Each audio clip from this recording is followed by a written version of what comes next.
I have come here to chew bubblegum and kick ass. And I'm all out of bubblegum. Welcome back to Ready, Set, Geek. It's time for round 2 of Creative Control. Hey, JC. Hey, Anthony. Which round is it? It's 2 of Creative Control. Is it 2? Number 2 like a poop. Okay. God, I heard that. Are we this bad? Worse. I do make a lot of shit jokes, to be fair. I can't help but notice that the panel's laughing a lot more than they usually do. I'm also like, every face palm that's normally off camera is now getting caught on camera. That's true. Yeah. Well, Chris somehow, despite being himself, managed to take round 1 of Creative Control, which gives him control of the board for round 2. Do you like our op- scoreboard displaying the scores? It's a really sweet scoreboard. Yeah. Because, it's not there. It is there. Makes me sad inside. Right there. Oh, that one. Yeah. Oh. Guess who all has to edit that shit now? No, we're keeping you in. Anyway, Chris, your choices for control of the board on round 2. 1, let's try that again from the top. 2, I'd like to tell the Academy to shove it. And 3, rolling snake eyes. Oh. Yeah. This is tough. These are some good categories. I think I'm gonna go. I love a good snub. Let's talk about some Oscar snubs. I almost picked. I almost did, just to spite myself. You successfully just told the audience that you actually knew what the question was, not just the name of it. So, thanks for suspending all of our disbelief. What was the worst Academy Awards snub of all time? Same format as before. State your answer. 60 seconds to state your case. 90 seconds to rebut. But But. That's where number 2 comes from. round 2. And then 30 seconds to wrap it all up. All the while, I'll be judging you silently. Let me unlock. Well, actually, JC. We'll be judging you silently. Really not silently, though. As I unchild-proof my phone for my co-host here. 1 minute is 60 seconds. Well, okay. There's no 60 on there, JC. For fuck's sake.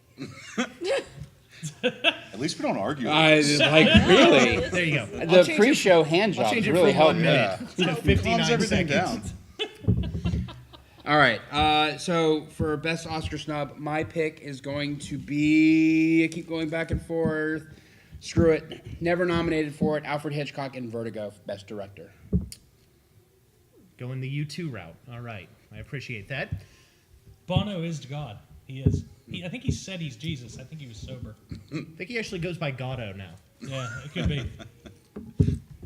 Sarah? My pick is Saving Private Ryan, 1999, Best Picture.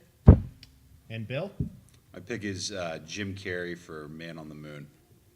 You're all wrong, but I'd like to hear about it. So, Chris, your 60 seconds. Excuse, what was Jim? Was that best actor? Best supporting? Yeah, it should have been for Best Actor. Wasn't nominated.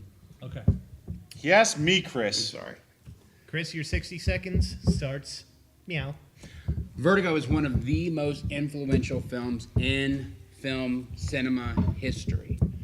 Jimmy Stewart, Kim Novak, the visual styles that Hitchcock did took all of these things that he had been doing from 39 Steps on, and he had mastered it in this one film, which is what people argue as his best film. To have not been recognized, Hitchcock across the board is known as the guy who was snubbed by the Oscars the most. He only was able to ever get an honorary Oscar.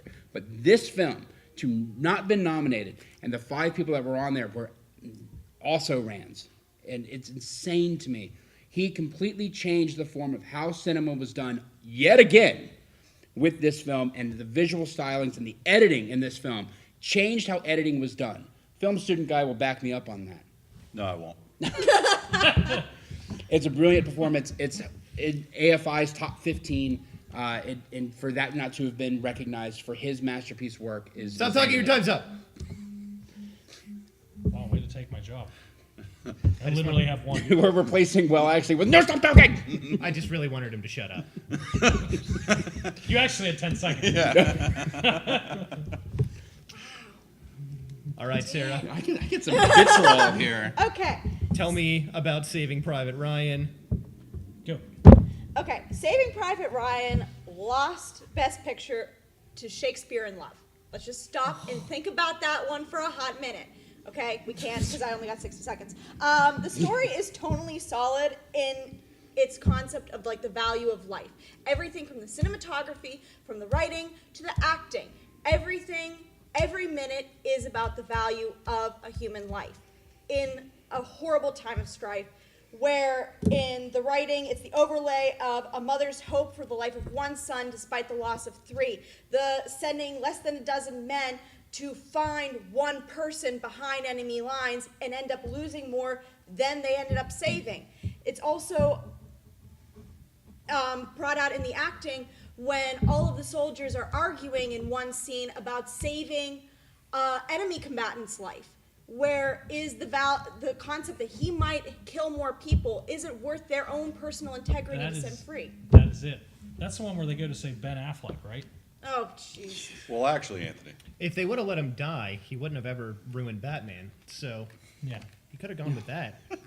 And now we're back to the value of Brain life. is bleeding. I think your jokes are hilarious, guys. Keep it up. Thanks, buddy. Oh, is it my turn? Yeah. It doesn't even matter. You win now. And Go. Jim Carrey, Man on the Moon. It's been well chronicled the fact that not only did he not win, he wasn't even nominated in that category that year. One of the reasons for that was the politics of the Academy and how different actors get nominated for either Best Supporting or Best Actor. That year, Russell Crowe was nominated as Best Actor, when really he should have been a Best Supporting Actor, and a lot of people point to that as the reason that Carrey wasn't nominated. Aside from that, though, his performance in that film, he was often criticized as being too comedic. He's been quoted, in fact, as saying, you know, I'm the guy that talked out of my butt in a movie, and so I'll never get an Oscar. And because of that, a lot of people felt negatively towards him, and it was much more about the politics of the situation and whether or not people liked him as a human in terms of, and not in terms of his performance. The other big key is the fact that you had a role where people often said to him, time. That sounded painful. All right, that's a solid start here. Vertigo, Saving Private Ryan, Man o' the Moon. is there anything specific you'd like them to touch on in this one, or just continue the argument? You know, in the 90 seconds, I just want to hear you destroy each other. Some people just want to watch the world burn, and I'm some people. Game on. You know, it'd be great if we actually lit them on fire. No. Yes! Immolition! Can we work that out in post-production? Get some flame No, effects? because I'm post-production. Look, do flame effects on me. Oh, I'm on fire! Oh! Everything is fine. We are fine. Not that there's anything wrong with that. Right. All right, Chris, your 90 seconds of destruction starts now. These are two egregious mistakes from the Oscars. Jim Carrey was on my short list for this and for Truman Show.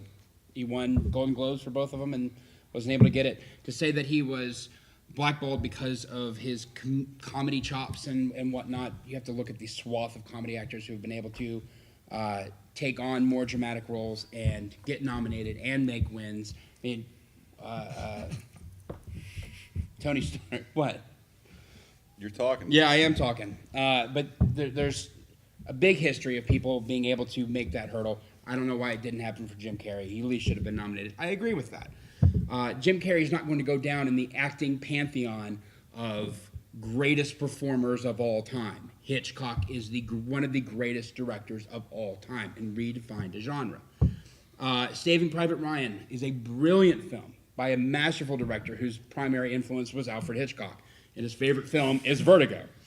It was nominated for Best Picture. It didn't win. The reason it didn't win is because it split the Academy's votes and Shakespeare in Love snuck in there. It wasn't some snub or some error. It was because there was two films that were nearly alike with Terrence Malick's Red Line, and it ended up splitting the war vote, and that's how John Madden's Shakespeare in Love ended up winning. Boom. A Harvey Weinstein production. Take that for what you will. And that's time. Perfect. John Madden made that movie, the Raiders guy? Yes. The guy who makes the football games? Yeah. You didn't hear, during the big sex scene, he goes, he could go, he might go, he's rumbling. He's putting the team on his back. And oddly enough, See, what you need to do here is you got to be able to... Wow. Is there just is Brett Favre just come in and he just circles them? Is Brett Favre.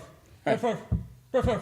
Do you And, listen to John Madden commentary as you're getting busy with the ladies? That's what I do for everything. For all of my He Harvey... doesn't do that. For all of my Harvey Weinstein films, I just put an audio track of John Madden to feel better about what's going on. God. and oddly That enough, might actually help. if Spielberg actually drew his influence from Vertigo, which was a U2 album, and that the beginning Oh! and Saving Private Ryan ultimately leads to Matt Damon. how to Wait, Ben defuse an atomic bomb, also a U2 album. Oh, Bonoception. I ran out of time again. We need more time, Doctor. Thanks, buddy. Technical difficulties. Sarah, it's your turn. Okay, I'm not gonna lie. I've not seen Jim Carrey, that film that you're discussing with Jim Carrey. It's amazing. I'm sure it is. And Chris, it's been forever since I've seen Vertigo. So as far as ripping down your arguments, I don't feel quite as qualified, except to say that you're looking at the system of the Oscars, and in the sense of saying that you're splitting a war vote, I would argue that Saving Private Ryan is a war film, but it's a solid film all around. Yes, it is about war, but just implying that there is a war vote, I think that there is politics, and that's why these snubs happen. I won't argue that, but I just think Saving Private Ryan should definitely have won over Shakespeare in Love, because Shakespeare in Love is not an all-around solid film in comparison. Yes, there's themes. Yes, the writing's witty, but it's not... Period pieces. What? It's not...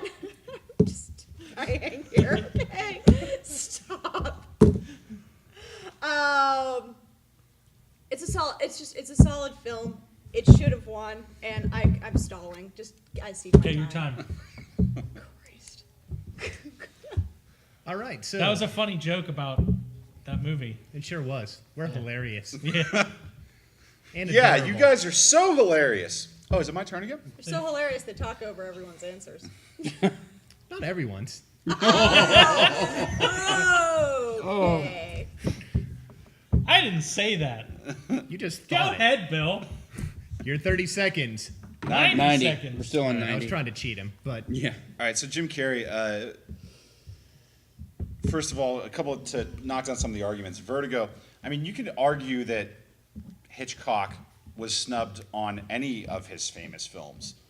Vertigo, yes, did set a standard in terms of how you shoot a movie, but so did Rope, in the fact that the whole thing was done over the course of 5 or 6 takes. There have been other Hitchcock movies that have set precedents and set standards, and to call Vertigo his biggest snub, you really have to convince a viewer to say that Vertigo is his biggest and best movie in the history of all his movies. I would argue that Psycho transformed the movie industry more than Vertigo did in terms of how people go into movies, but we can go into that later.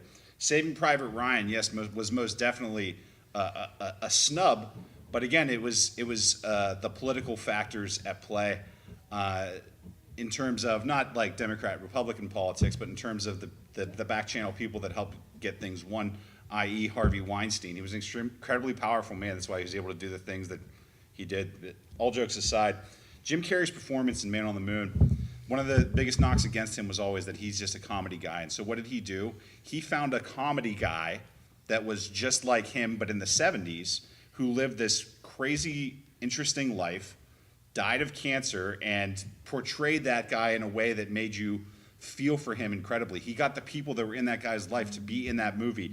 And so Jim Carrey should have been nominated for that, let alone won. Team. Team. Time? Do you have anything specific you'd like to hear them say? Whew, man. I'd like to hear a little bit about what Man on the Moon was snubbed by. Yeah, I would like to know. So far, Sarah's the only one that has really told us what movies, actors, whatever, won over that. So I want to know why yours, not theirs. I'd like to hear you flesh out the Vertigo versus his other stuff, since he brought that up. Sure. Hi, what about me? Well, we asked them to do what you did. So why was Shakespeare in Love terrible, I guess, compared to this movie? I like that movie. It was. There's a lot of solid You things. in would. it. I don't. It was by Tom Stoppard. Did write a good chunk of it. Why is Chris wrong about Shakespeare? Oh, you don't want to start boy. that argument. You need more than 30 seconds. Oh boy. But you have 30 seconds. Go ahead, Chris. I legitimately don't know what was up against Vertigo. It doesn't matter. It's Vertigo. I don't need to convince one viewer that Vertigo is the best Hitchcock movie. AFI does that. IMDb does that. It is the consensus #1 Alfred Hitchcock movie. Rope changed how they were filming and timing. Psycho changed how people went to the theater because they used to go late and then they missed everything with the spoiler alert, Janet Leigh dying. But what Vertigo did is he took all of that and he put it in this masterpiece of a film with brilliant performances that were recognized. Today's time. All right. Sarah, your 30 seconds begins. Why is Lord Byron terrible? Wait, who was Shakespeare? What? Shakespeare was the Kevin Bacon, right? Oh, good think lord. so. Okay. No, that was the movie about the Oh, feet. Lord. Happy Feet. Yeah. Go. Why did Shakespeare Okay. write Happy Feet? Go. So Shakespeare in Love is kind of more this alternate possible history that could have happened for Shakespeare. That could have possibly happened for Shakespeare. Not really, though. It couldn't have. And it just sets up this whole value of like what is love, whereas you have Saving Private Ryan, which is the love for another human being you fight for, you die for, you're willing to let live, and you're willing to bring back home. And as far as the stronger theme, that's Saving Private Ryan. Okay, time. I was giving her an extra 3 seconds because we interrupted her. And it was actually pretty compelling. So, there's that. Now onto something completely different. Oh, Foot hey. stomp, foot stomp. Talk to me about that guy from Taxi. So Jim Carrey portrayed Andy Kaufman in the. You had asked what he lost to. Kevin Spacey won for American Beauty that year, and then Russell Crowe that I had mentioned, Inside Man, was a movie about the guy that exposed the tobacco industry. Yeah, it was a decent movie, but was it a career-defining performance like Jim Carrey's movie? No, it wasn't. So that's why Jim Carrey, it was a career-defining thing for him, and he should have won. Not only has been nominated, but he should have won that year. Do I Should have won time? for Truman Nope, Show. that's it. Also, I argue that in that movie, Russell Crowe was not nearly Australian enough. So is this like the effect? Is the movie like the effect of that other one that won that spotlight, where it was really good, but really kind of just... No, Inside Man's a brilliant film, and they made It's it a up good to movie, I they mean- made it up to Russell Crowe the next year by giving it to for Gladiator. They should have been making up. Were you not entertained? I was very entertained. Exactly. Gladiator. But there were better performances that year of Gladiator, but they gave it to him because they felt bad about Inside And Man. also, he shouldn't have You been can't prove nominated that. for Inside. He should have been nominated for Best Actor. He's a supporting actor in that movie. The main actor and the main character of that movie is Al Pacino's I mean, character. that performance in Man on the Moon is one of my favorites. Yeah. But I think you can make that same argument about Truman Show. So, hey, all of No. your 30 seconds are up. Oh, yeah, So, but you we know- could talk about film forever. yep. You could talk about film forever. That's true. No, it just feels I like could, too. forever. You both could talk about film forever. All right, so we got Vertigo. We got Saving Private Ryan. We got Man on the Moon. That's a good pick. So I liked all the arguments. I thought they were very good. I have not seen Man on the Moon. I have You should. It's also- really, really good. I've also not seen Vertigo, Oh, come on. and she's my wife. No.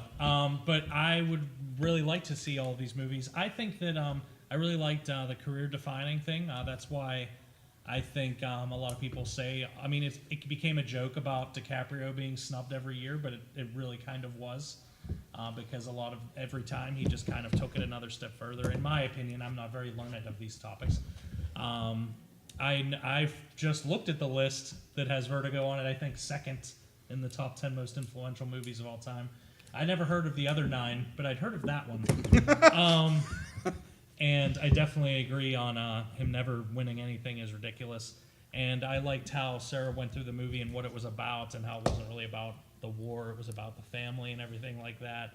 And screw made-up love stories. Like Shakespeare. Also never seen it. A stunning summary. Really, your synoptic skills are just without match. You're only supposed to make fun of them. You Is make he? it so easy. Yeah, I know. You know, I appreciate the Vertigo argument. Hitchcock really did define film as a whole. I do make the argument on a lot of those elements, though, that is being the first one to do something necessarily make you the best at it. Yes. When it comes Not to him. always. When it comes to him. Yes. okay. Man on the Moon, special place in my heart. I absolutely love that film. I remember seeing the first time I saw it, just Jim Carrey's just absolute ownership of Andy Kaufman, and his descent into just the depression of dealing with terminal cancer and the lengths that he was willing to go to get it there brought me to tears the first time I saw it. Saving Private Ryan, loosely based on a true story. Or they go to save Ben Affleck. Yes, where they go to save Batman from the evils of DC. You know, people are gonna watch this, and if they haven't seen Saving Private Ryan, It's they're a actually joke. gonna watch that. I know. I'm laughing. I'm The, laughing. the tank just has a picture of Zack Snyder's face on it. Yeah, You it's know that, what's never it's top- that douchebag from Fashionable Mail. But anyway, a stunning film. I would submit that the D-Day scene in that film is probably the best single war scene in the history of cinema. Way better than Thin Red Line that year, Yeah. just by leaps and bounds. The scene in that where the medic is dying and they're screaming at him, "Tell me how to fix you." It rips your damn heart out of your chest. I'm between Saving Private Ryan and Man on the Moon on this one. It's a real toss-up. How could Hitchcock not catch a fucking break ever? It's Hitchcock. Well, He was the guy that Whoa, whoa, wrote whoa, whoa, like whoa. The Stand and It and stuff, right? Kill you. Oh wait, no, wait. He was the guy from The Twilight Zone. That's will- right. no, Yeah. no, Twilight, the movie about the vampires. Oh yeah, yeah, that's that's what it right. was. That's right. That's right. So if we were Wow, to they're, decide like, really between getting Saving under your Private skin Ryan right now. and Man on the Moon, Bill is my mistress, so I have to go with him. It's true. You know, I'm sorry. by solely it's on just- the basis of career-defining roles, Spielberg's won a lot. He's had a lot of just fantastic films. I really feel like the most egregious snub on that one is Jim Carrey's absolute spot-on portrayal of Andy Kaufman. So, to quote the Count, Hitchcock. to quote the Count Mondego from just like Count of saying Monte cock. Cristo. I do. Kings to you, sir. And I thank God, you. I love him. If that screws up the audio, I'm gonna kill you. It won't. So, Bill takes this round. We move on to boss battle after this. Wait. Wait, Bye. We have to say goodbye to Sarah. Sarah, do you where have can any? they I will find say you? goodbye to her when I damn well please. Is it now? Yes, please leave. Okay, bye. Sorry, you were wonderful. I would invite you back if it was actually my show. Hey, Sarah will be back next week, and then every friggin' week that we do this. In order to find Sarah, like Ready Set Geek on Facebook, YouTube, and all the channels.